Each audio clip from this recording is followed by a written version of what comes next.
칠리 기사 1년 4월 9일 폴란드 남부 레그니차 평원. 그날 아침 유럽은 자신들이 얼마나 무력한지 깨달았습니다. 몽골군은 단 하루 만에 폴란드 독일 연합군을 섬멸했습니다. 헨리 2세 공작은 전사했고 그의 머리는 창끝에 꽂혀 도시를 한 바퀴 돌았습니다. 몽골군은 전사자의 귀를 잘라 자루에 담았습니다. 9자루가 채워졌습니다. 수만 명이 죽었다는 뜻입니다. 그런데 이상한 점이 있습니다. 몽골군은 승리했지만 더 이상 서쪽으로 가지 않았습니다. 왜일까요? 그들은 무적이었습니다. 그 누구도 그들을 막을 수 없었습니다. 그런데 어느 순간 그들은 멈췄습니다. 마치 보이지 않는 벽에 부딪힌 것처럼. 역사는 이 질문에 대해 여러 답을 제시합니다. 오고타이 칸의 죽음, 내부 분열, 보급 문제. 하지만 진짜 이유는 다른 곳에 있었습니다. 전장에서 피와 철이 부딪히는 그 순간에 몽골 기병은 세상에서 가장 완벽한 전쟁 기계였습니다. 그들은 패배하지 않았습니다. 아니, 패배할 수 없다고 여겨졌습니다. 그런데 역사 속 어딘가에 그들이 쓰러진 순간이 존재합니다. 그리고 그 순간을 만든 것은 놀랍게도 가장 오래되고 가장 단순한 무기였습니다. 몽골 제국의 공포는 단순한 전설이 아니었습니다. 그것은 구체적이고 계산된 시스템적인 폭력이었습니다. 13세기 중반 유럽의 연대기 작가들은 몽골군을 묘사하며 떨었습니다. 그들은 악마처럼 빠르고 바람처럼 사라지며 화살은 비처럼 쏟아진다. 과장이 아니었습니다. 몽골 기병은 하루에 100km 이상을 이동했습니다. 중세 유럽 군대가 일주일에 걸쳐 갈 수 있는 거리를 그들은 이틀 만에 주파했습니다.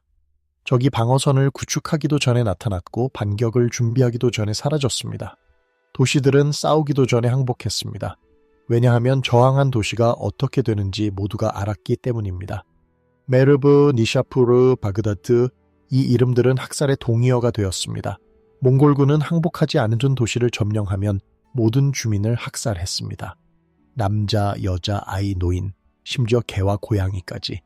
역사가들은 이것을 과장이라고 생각했습니다. 그런데 고고학적 증거가 나왔습니다. 정말로 그랬습니다. 공포는 그들의 무기였습니다. 그리고 그것은 효과가 있었습니다. 하지만 역사에는 항상 예외가 있습니다. 몽골군이 이길 수 없었던 전투들, 그들이 멈춰야 했던 순간들, 그리고 그 순간들에는 공통점이 있었습니다. 누군가는 그들의 시스템을 이해했습니다. 누군가는 그들의 약점을 찾았습니다.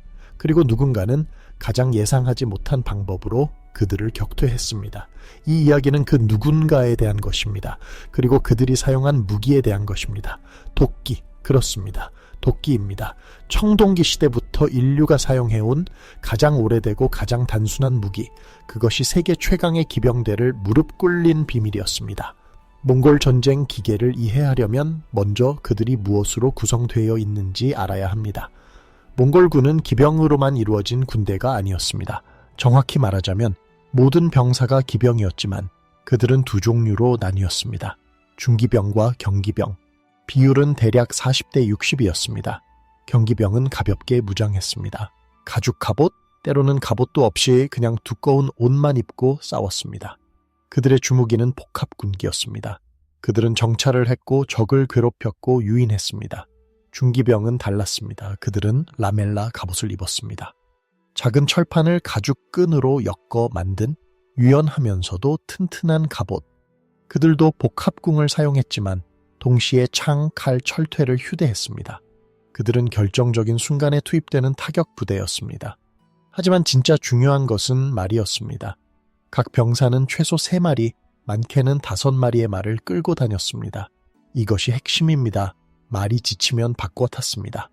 유럽 기사들이 하루 종일 같은 말을 타고 지쳐 있을 때 몽골 기병은 싱싱한 말로 갈아타고 계속 달렸습니다. 지속 가능한 기동력, 이것이 그들의 첫 번째 비밀이었습니다. 두 번째 비밀은 복합궁이었습니다. 몽골의 복합궁은 짧았습니다. 길이가 약 130cm. 영국의 장궁이 180cm가 넘었던 것에 비하면 작았습니다. 하지만 위력은 결코 뒤지지 않았습니다. 아니, 어떤 면에서는 더 강했습니다. 복합궁은 나무, 뿔, 힘줄을 접착제로 붙여 만들었습니다. 이 구조 덕분에 짧은 길이에도 엄청난 탄성을 가졌습니다. 시위를 당기는 힘은 약 70kg에 달했습니다. 유효 사거리는 200m가 넘었고 숙련된 궁수는 300m 밖에 목표물도 맞출 수 있었습니다. 하지만 진짜 무서운 점은 연사 속도였습니다. 몽골 기병은 말을 타고 질주하면서도 분당 6발에서 8발을 쏠 수 있었습니다. 장군 궁수가 분당 10발에서 12발을 쏠 수 있었지만 그들은 땅에 서 있어야 했습니다. 몽골 기병은 달리면서 쏘고 도망가면서 쏘고 심지어 뒤를 돌아보면서도 쏠 수 있었습니다. 이것을 파르티안 샷이라고 부릅니다. 적이 추격해오면 뒤를 돌아보며 화살을 쏘는 기술. 이것은 단순한 기술이 아니라 문화였습니다. 몽골 아이들은 3살 때부터 말을 탔고 5살 때부터 활을 쏘기 시작했습니다. 10살이 되면 이미 전사였습니다. 세 번째 비밀은 전술이었습니다. 몽골군의 전술은 간단했습니다. 유인하고 포위하고 섬멸한다. 하지만 그 단순함 속에 완벽한 실행이 있었습니다. 그들은 절대 정면 돌격을 하지 않았습니다. 대신 적을 자극했습니다. 소규모 부대를 보내 화살을 쏘고 도망갔습니다. 적이 화가 나서 추격하면 몽골군은 계속 후퇴했습니다. 적군은 점점 대열이 흐트러졌습니다. 기병은 앞서 나가고 보병은 뒤처졌습니다. 질서는 사라졌습니다. 그리고 정확히 그 순간 숨어있던 몽골군 주력이 양옆에서 나타났습니다. 포위가 완성되었습니다. 그 다음은 학살이었습니다. 이것을 가짜 후퇴라고 부릅니다. 가장 오래된 기병 전술 중 하나이지만 몽골군만큼 완벽하게 실행한 집단은 없었습니다. 그들은 수십 킬로미터를 후퇴하면서도 완벽한 대열을 유지했습니다. 그리고 명령이 떨어지면 순식간에 전환하여 방역했습니다. 유럽 군대는 이것을 이해하지 못했습니다. 몽골군이 도망간다. 그들은 환호하며 추격했습니다. 그리고 죽었습니다. 하지만 여기서 한 가지 이상한 점을 발견할 수 있습니다. 몽골군은 왜 근접전을 피했을까요? 그들은 강했습니다. 용맹했습니다. 훈련되어 있었습니다. 그런데 왜 칼과 창으로 맞붙는 싸움을 꺼렸을까요? 답은 간단합니다. 그럴 필요가 없었기 때문입니다. 아니, 정확히는 그러면 안 됐기 때문입니다. 몽골 기병의 힘은 말 위에 있을 때만 발휘됩니다. 말에서 내리는 순간 그들의 장점은 대부분 사라집니다. 기동력이 사라집니다. 속도가 사라집니다. 높이에서 오는 우위가 사라집니다. 반면 보병은 땅 위에서 가장 강합니다. 특히 중장 보병은 무거운 갑옷과 긴 무기로 무장하고 밀집 대형을 이룹니다. 이런 대형과 정면으로 맞붙으면 기병은 손해를 봅니다. 말이 창에 찔립니다. 기수가 끌어내려집니다. 혼란이 시작됩니다. 몽골군은 이것을 알았습니다. 그래서 그들은 거리를 유지했습니다. 멀리서 화살을 쏘고 가까이 오지 않았습니다. 적이 지치고 흩어지고 무너질 때까지 기다렸습니다. 그리고 그때, 정확히 그때만 돌진했습니다. 속도와 거리. 이것이 그들의 생존 원칙이었습니다. 그렇다면 몽골군을 이기려면 어떻게 해야 할까요? 그들의 장점을 무력화시켜야 합니다. 속도를 막아야 합니다. 거리를 좁혀야 합니다. 그들을 근접전으로 끌어들여야 합니다. 하지만 어떻게? 이 질문에 답하기 위해 우리는 먼저 몽골군의 구조적 약점을 이해해야 합니다. 그들은 무적이 아니었습니다. 완벽하지도 않았습니다. 그들에게도 약점이 있었습니다. 그리고 그 약점을 아는 자들은 승리할 수 있었습니다. 첫 번째 약점은 지형이었습니다. 몽골군은 평야에서 무적이었습니다. 넓고 평평하고 시야가 확보된 공간. 그곳에서 그들의 기동력은 최대치로 발휘되었습니다. 하지만 산악지형은 달랐습니다.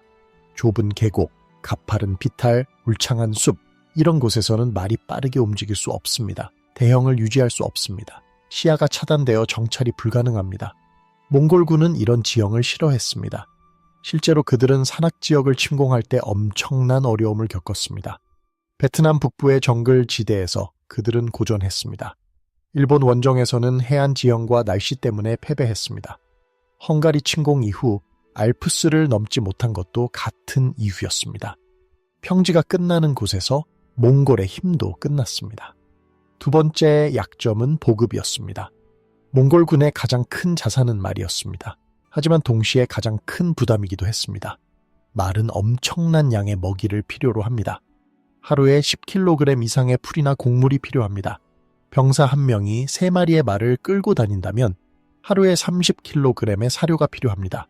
10,000명의 군대라면 하루에 300톤입니다. 이것은 엄청난 수치입니다. 몽골군은 이 문제를 방목으로 해결했습니다. 그들은 풀이 많은 지역을 선택하여 이동했고 말들이 풀을 뜯어먹으며 스스로 보급하도록 했습니다.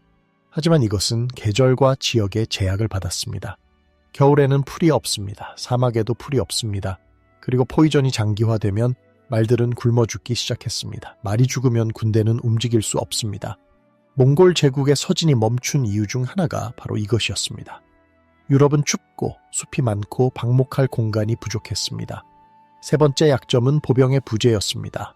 몽골군은 기병 중심 군대였습니다.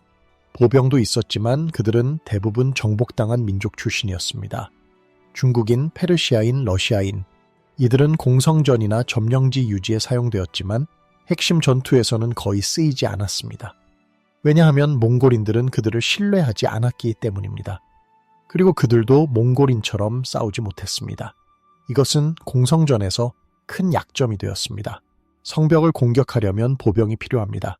사다리를 타고 올라가고 성문을 부수고 좁은 통로를 돌파해야 합니다. 기병은 이런 일을 할 수 없습니다. 몽골군은 이 문제를 공성 무기로 해결하려 했습니다. 투석기, 공성탑, 화약 무기. 하지만 이것들은 시간과 자원이 많이 들었습니다. 그리고 방어자가 완강하게 버티면 몽골군은 발이 묶였습니다. 이 세 가지 약점은 서로 연결되어 있었습니다. 지형이 불리하면 기동력이 제한되고 보급이 어려워지고 보병 없이는 돌파할 수 없었습니다. 그리고 이 약점을 이해한 적들은 몽골군을 이길 수 있는 방법을 찾기 시작했습니다. 이제 우리는 핵심 질문으로 돌아옵니다. 어떤 무기가 몽골 기병을 막을 수 있었을까요? 장창, 석궁, 화약, 무기. 모두 부분적으로 효과가 있었습니다. 하지만 진짜 게임 체인저는 다른 것이었습니다. 도끼. 정확히는 양손 전투 도끼입니다. 이것은 예상 밖의 답입니다. 도끼는 오래된 무기입니다. 원시적이고 단순하고 세련되지 못하다고 여겨집니다. 칼이나 창에 비해 덜 고귀하고 기사의 무기가 아니라 농부의 도구로 취급받았습니다. 하지만 전장에서는 달랐습니다. 도끼, 특히 긴 자루를 가진 양손 도끼는 기병에게 악몽이었습니다. 양손 전투 도끼는 길이가 약 150cm에서 10cm에 달했습니다. 자루는 나무로 만들어졌고 끝에는 넓고 무거운 철제날이 달려 있었습니다. 무게는 대략 2kg에서 3kg. 칼보다 무겁지만 전신에 체중을 실어 휘두를 수 있었습니다. 그리고 그 타격력은 상상을 초월했습니다. 도끼는 베는 무기인 동시에 타격하는 무기입니다. 날카로운 날은 살과 가죽을 자르고 무거운 질량은 뼈와 갑옷을 부숩니다. 이것은 검이나 창과는 다른 종류의 파괴력이었습니다. 검은 찌르거나 베어야 합니다. 창은 찌르는 데 특화되어 있습니다. 하지만 도끼는 맞는 순간 모든 것을 망가뜨립니다. 기병에게 도끼가 치명적인 이유는 각도와 사거리 때문이었습니다. 말을 탄 기병은 높은 위치에 있습니다. 보병보다 약 1.5m 이상 높습니다.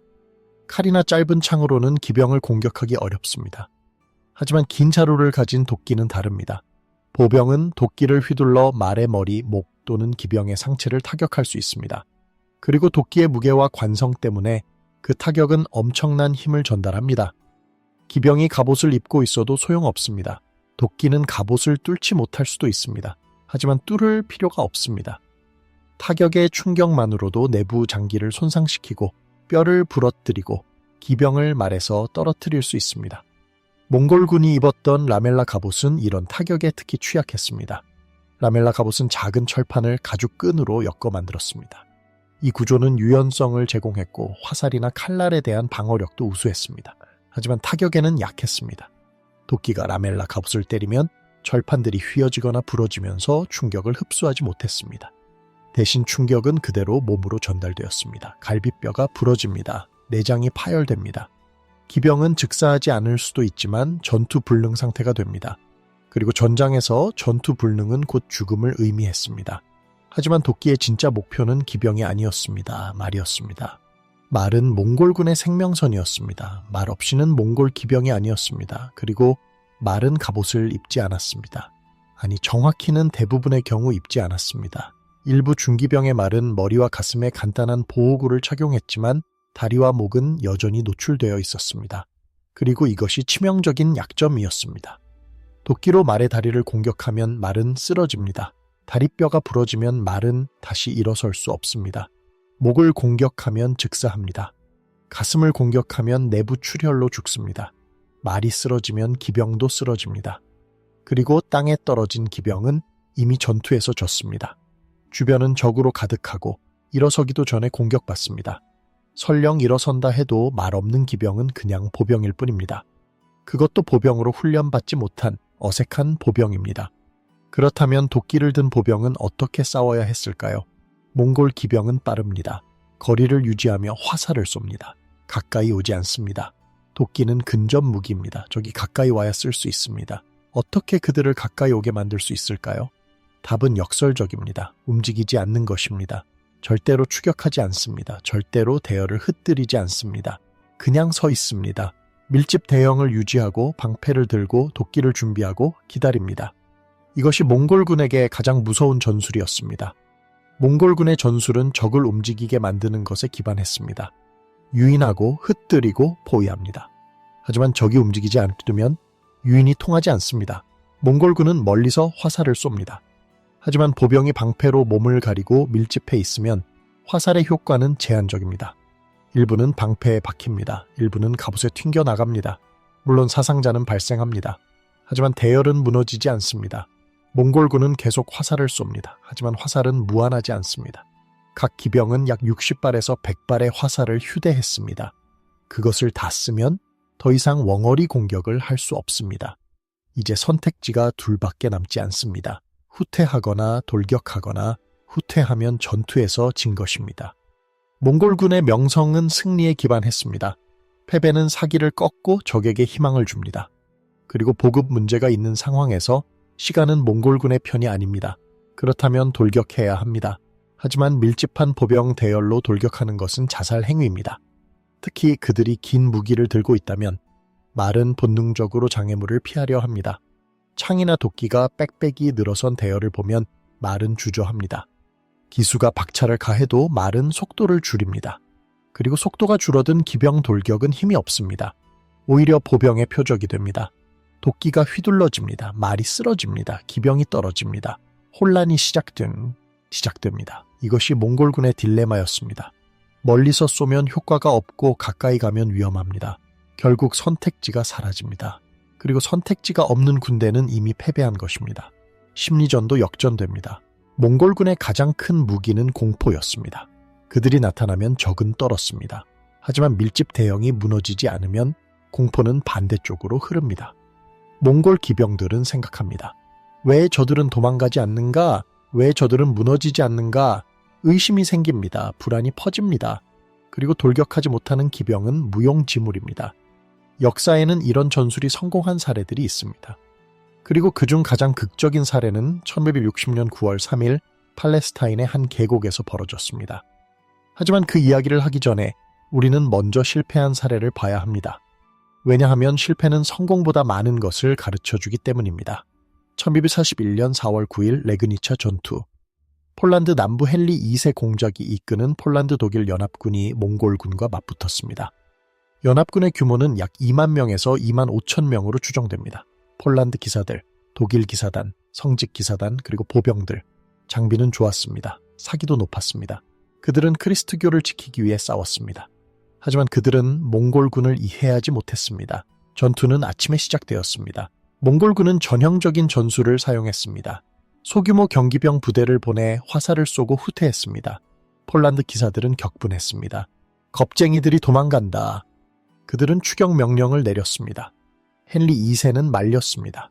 하지만 기사들은 듣지 않았습니다. 중세 유럽 군대의 가장 큰 문제는 지휘 통제의 부재였습니다. 각 기사는 독립적인 전사였고 자신의 명예를 중시했습니다. 명령보다 개인의 용맹이 우선시되었습니다. 그들은 돌격했습니다. 중장 기병 돌격, 유럽에서 가장 강력한 전술. 무거운 갑옷을 입은 기사들이 랜스를 겨누고 일제히 돌진합니다. 그 광경은 장엄했습니다. 그리고 완전히 쓸모없었습니다. 몽골 경기병은 계속 후퇴했습니다. 폴란드 기사들은 계속 추격했습니다. 5km, 10km, 말들은 지쳤습니다. 대열은 흩어졌습니다. 그리고 정확히 그때 몽골군 주력이 나타났습니다. 양쪽에서, 뒤에서. 포위가 완성되었습니다. 화살이 비처럼 쏟아졌습니다. 폴란드 기사들은 갑옷을 입고 있었지만 말은 그렇지 않았습니다. 말들이 쓰러지기 시작했습니다. 기사들은 땅에 떨어졌습니다. 무거운 갑옷 때문에 일어서기 힘들었습니다. 몽골 기병이 접근하여 철퇴로 머리를 내리쳤습니다. 일부는 저항했습니다. 칼을 휘둘렀습니다. 하지만 사방이 적이었습니다. 그들은 하나씩 쓰러졌습니다. 헨리 2세는 남은 병력으로 구원을 시도했습니다. 하지만 너무 늦었습니다. 그도 전사했습니다. 그의 머리는 잘려 창끝에 꽂혔습니다. 몽골군은 그것을 들고 도시를 돌았습니다. 이것이 너희 공작의 머리다. 항복하라. 레그니차의 교훈은 명확했습니다. 무기만으로는 부족합니다. 용기만으로도 부족합니다. 몽골군을 이기려면 전술적 이해가 필요합니다. 지휘 통제가 필요합니다. 그리고 무엇보다 절제가 필요합니다. 추격하지 말 것, 흩어지지 말 것, 대열을 유지할 것, 이것이 핵심이었습니다. 하지만 1241년에 유럽은 이것을 배우지 못했습니다. 그들은 다시 패배했습니다. 모히 전투에서 헝가리군이 괴멸당했습니다. 유럽은 공포에 떨었습니다. 몽골군은 무적이었습니다. 그런데 19년 후 모든 것이 바뀌었습니다. 1260년 9월 3일 팔레스타인 북부 아인잘루트 계곡. 이곳에서 역사상 가장 중요한 전투 중 하나가 벌어졌습니다. 몽골 제국의 서진을 멈춘 전투, 무적 신화를 깬 전투, 그리고 도끼가 그 중심에 있었습니다. 몽골군을 이끈 것은 키트부카였습니다. 네스토리우스파 기독교도 출신의 몽골 장군. 그는 바그다드를 함락시켰고 시리아를 정복했고 다마스쿠스를 점령했습니다. 그의 군대는 약 2만 명 정예 기병들이었습니다. 그들은 자신만만했습니다. 누가 감히 그들을 막을 수 있겠습니까? 맘루크가 막았습니다. 맘루크는 이집트를 지배하던 군사 집단이었습니다. 그들은 노예 출신이었습니다. 어릴 때 전쟁 포로로 잡히거나 구매되어 전사로 훈련받았습니다. 그들은 주인이 없었습니다. 스스로를 통치했습니다. 그리고 그들은 세계 최고의 기병이었습니다. 아이러니하게도 맘루크는 몽골군처럼 싸웠습니다. 그들도 복합궁을 사용했습니다. 그들도 기동전을 선호했습니다. 그들도 가짜 후퇴를 사용했습니다. 왜냐하면 그들은 몽골의 전술을 연구했기 때문입니다. 맘루크의 술탄 쿠투즈는 똑똑한 사람이었습니다. 그는 몽골군을 정면으로 상대할 수 없다는 것을 알았습니다.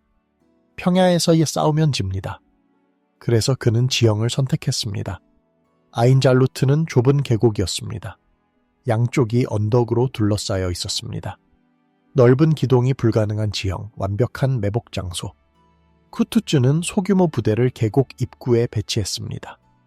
미끼였습니다. 그리고 주력 부대를 언덕 뒤에 숨겼습니다. 몽골군이 온다는 정보를 받았습니다. 그는 기다렸습니다. 9월 3일 아침 몽골군이 나타났습니다. 그들은 계곡 입구에 있는 맘루크 부대를 보았습니다. 숫자가 적었습니다. 쉬운 먹잇감처럼 보였습니다. 키트부카는 공격 명령을 내렸습니다. 몽골 기병이 돌진했습니다. 맘루크 부대는 도망갔습니다. 정확히 계획대로 몽골군은 추격했습니다. 그들은 계곡 안으로 깊숙이 들어왔습니다. 그리고 바로 그때 양쪽 언덕에서 맘루크 군대가 나타났습니다. 화살이 쏟아졌습니다. 양쪽에서. 몽골군은 포위되었습니다. 그들이 항상 하던 것을 이제 당하고 있었습니다. 키트부카는 후퇴를 명령했습니다. 하지만 맘루크는 퇴로를 차단했습니다. 몽골군은 갇혔습니다. 이제 선택지가 하나뿐이었습니다. 싸우는 것. 전투는 치열했습니다. 양측 모두 기병이었고 양측 모두 숙련되어 있었습니다. 하지만 맘루크에게는 하나의 비밀 무기가 있었습니다. 타바르, 전투도끼 타바르는 페르시아식 전투도끼였습니다.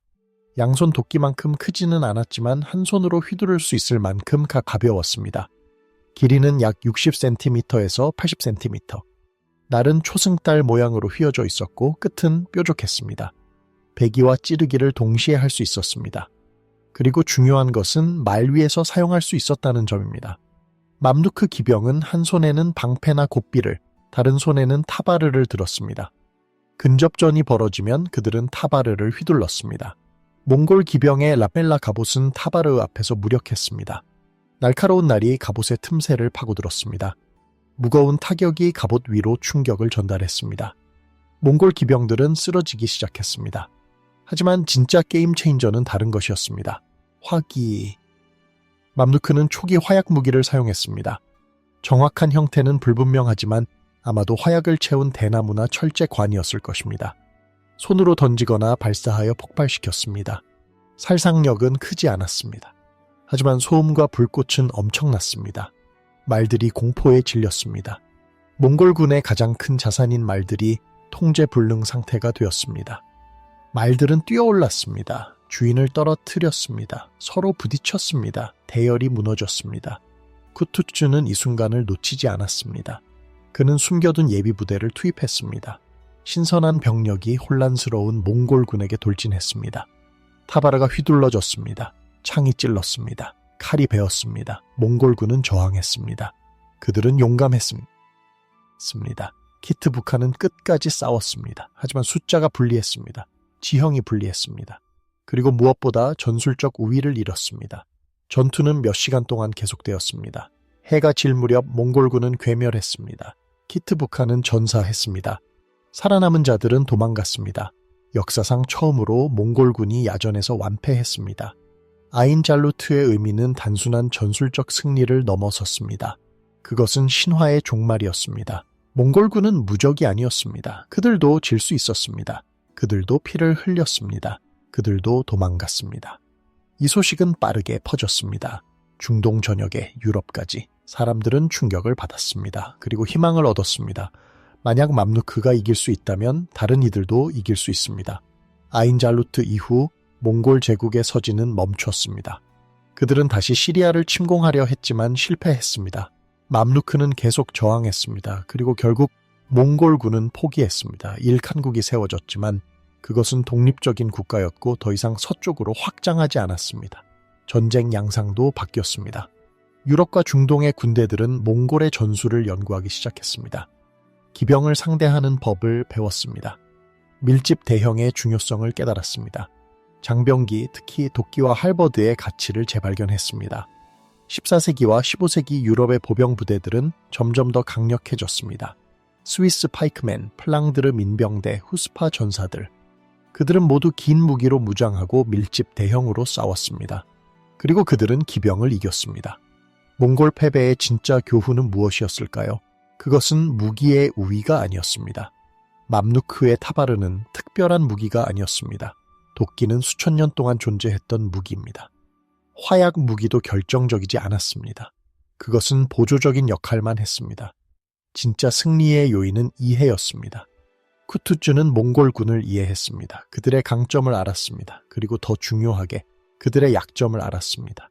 그는 지형을 선택하여 그들의 기동력을 제한했습니다. 그는 매복을 사용하여 그들의 정찰을 무력화했습니다.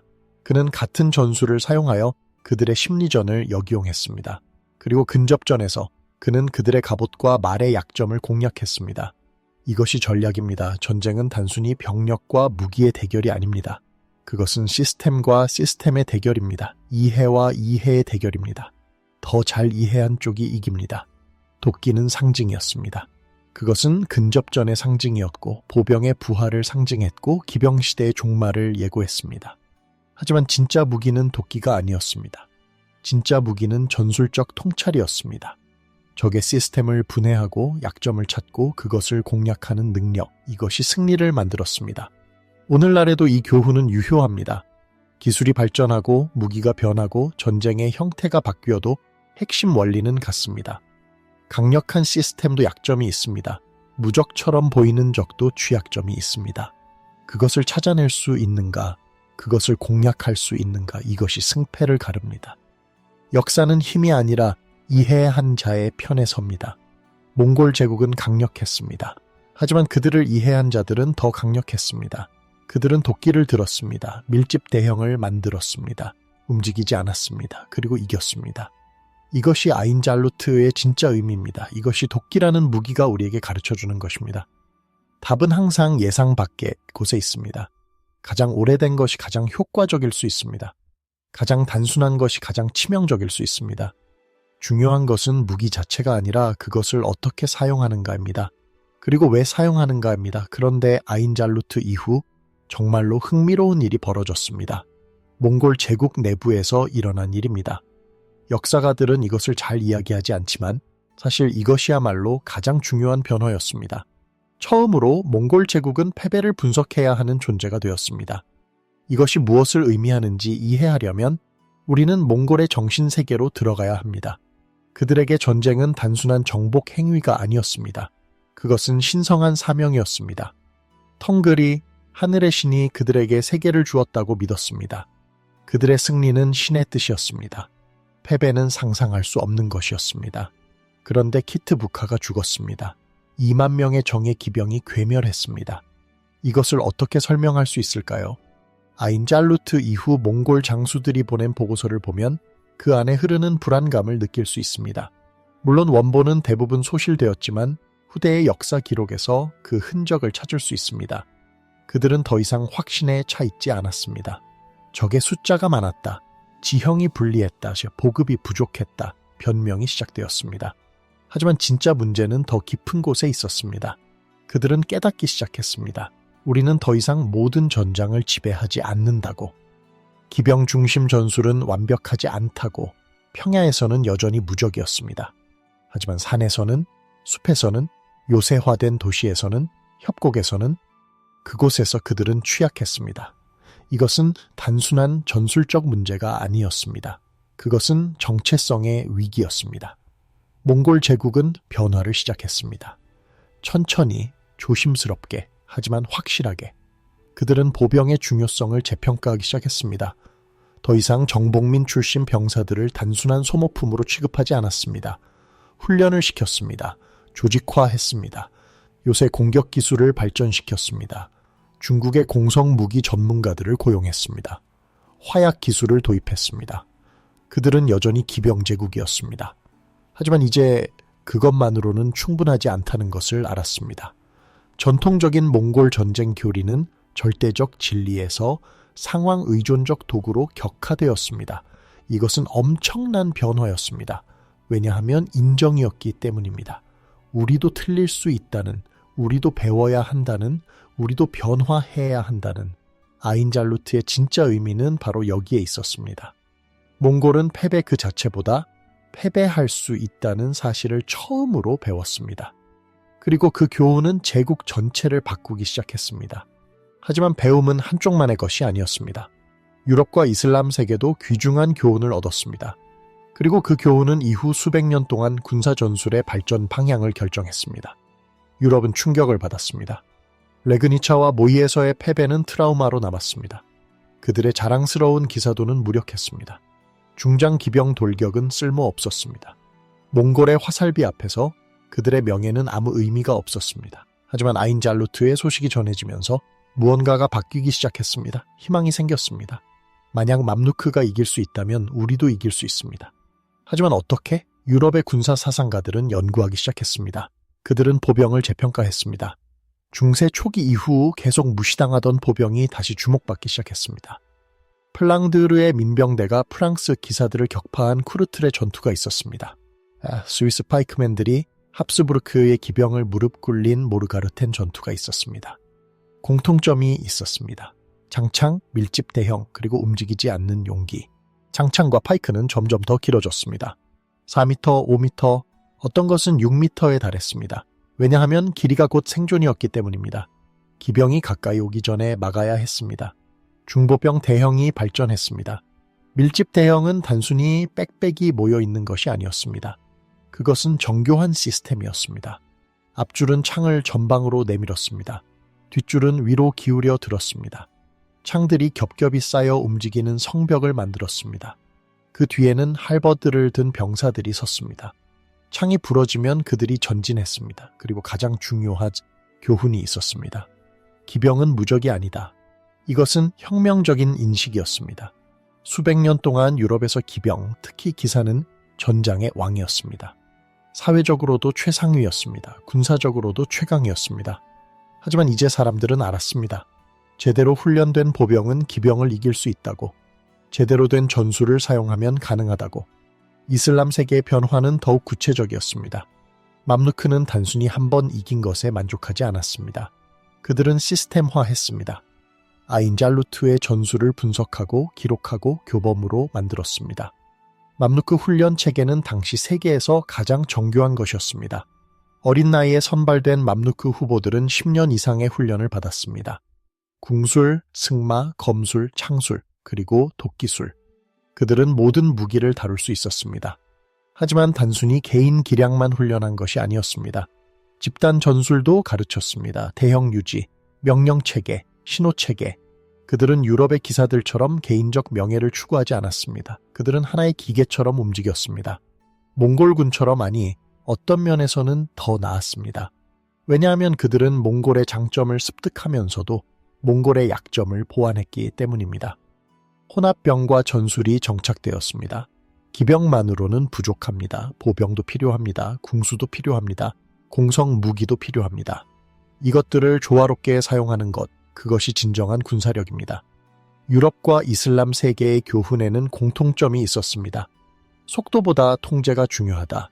돌격보다 대형 유지가 중요하다. 개인의 용맹보다 집단의 규율이 중요하다. 이것은 중세 후기 전쟁 패러다임의 근본적 전환이었습니다. 그리고 이 전환의 시작점에 아인 잘루트가 있었습니다. 맘루크의 승리는 단순한 한 번의 전투가 아니었습니다. 그것은 새로운 시대의 시작을 알리는 신호탄이었습니다. 기병의 시대가 저물고 보병의 시대가 다시 떠오르고 있었습니다. 그리고 그 변화의 중심에 도끼가 있었습니다. 도끼에 대해 다시 이야기해봅시다. 우리는 처음에 도끼를 단순한 무기로 소개했습니다. 양손 전투 도끼, 타바르, 긴 자루와 무거운 날을 가진 물리적 도구. 하지만 이제 우리는 더 깊은 의미를 봐야 합니다. 도끼는 무기 이상의 것이었습니다. 그것은 개념이었습니다. 상징이었습니다. 전술적 사고의 전환점이었습니다. 도끼가 상징하는 것은 무엇이었을까요? 근접전입니다. 거리를 좁히는 것입니다. 적과 맞붙는 것입니다. 몽골군의 전술은 거리 유지에 기반했습니다. 멀리서 쏘고 가까이 오지 않는다. 속도로 도망가고 적이 지치면 돌아와서 공격한다. 도끼는 이 모든 것을 거부했습니다. 도끼는 말합니다. 나는 여기 서 있다. 나는 도망가지 않는다. 네가 오든 내가 가든 우리는 맞붙을 것이다. 이것은 단순히 무기의 선택이 아니었습니다. 그것은 철학이었습니다. 도끼는 빠름보다 무거움을 선택했습니다. 칼은 빠릅니다. 창은 민첩합니다. 하지만 도끼는 느립니다. 휘두르는데 시간이 걸립니다. 되돌리는데도 시간이 걸립니다. 하지만 한 번 맞으면 끝입니다. 속도가 아니라 위치가 중요합니다. 정확한 순간에 정확한 각도로 정확한 힘으로 내리칩니다. 그러면 승리합니다. 이것은 전투 철학의 변화였습니다. 중세 초기의 전투는 속도와 기동력에 관한 것이었습니다. 누가 더 빨리 움직이는가, 누가 더 빨리 적의 허점을 찌르는가. 하지만 도끼의 시대는 달랐습니다. 누가 더 단단히 서 있는가, 누가 더 강한 타격을 가할 수 있는가. 물리적 파괴력과 심리적 위압이 결합되었습니다. 도끼를 든 전사가 대기하고 있는 모습을 상상해보세요. 무겁고 거대한 무기를 어깨에 걸치고 움직이지 않고 서 있습니다. 적 기병이 돌진해옵니다. 도끼 전사는 움직이지 않습니다. 기다립니다. 그리고 정확한 순간에 도끼를 내리칩니다. 말이 쓰러집니다. 기병이 떨어집니다. 이것은 공포입니다. 돌진하는 기병에게 움직이지 않는 보병은 가장 무서운 존재입니다. 도끼의 영향은 무기 발전에도 나타났습니다. 아인잘루트 이후 유럽에서는 도끼를 기반으로 한 새로운 무기들이 등장했습니다. 할버드가 그중 하나였습니다. 긴 장창에 도끼날과 갈고리를 결합한 무기. 이것은 다목적 무기였습니다. 창처럼 찌를 수 있고 도끼처럼 벨 수 있고 갈고리로 기병을 끌어내릴 수 있었습니다. 스위스 용병들이 이것을 사용하여 유럽을 공포에 떨게 했습니다. 폴렉스도 있었습니다. 짧은 자루에 도끼날, 해머, 그리고 뾰족한 끝을 결합한 무기. 기사들도 이것을 사용했습니다. 말에서 내려 싸울 때 폴렉스만큼 효과적인 무기는 없었습니다. 전쟁용 해머도 발전했습니다. 이것은 순수하게 타격에 특화된 무기였습니다. 뾰족한 끝으로 갑옷을 뚫고 반대편 평평한 면으로 내리쳐 충격을 전달했습니다.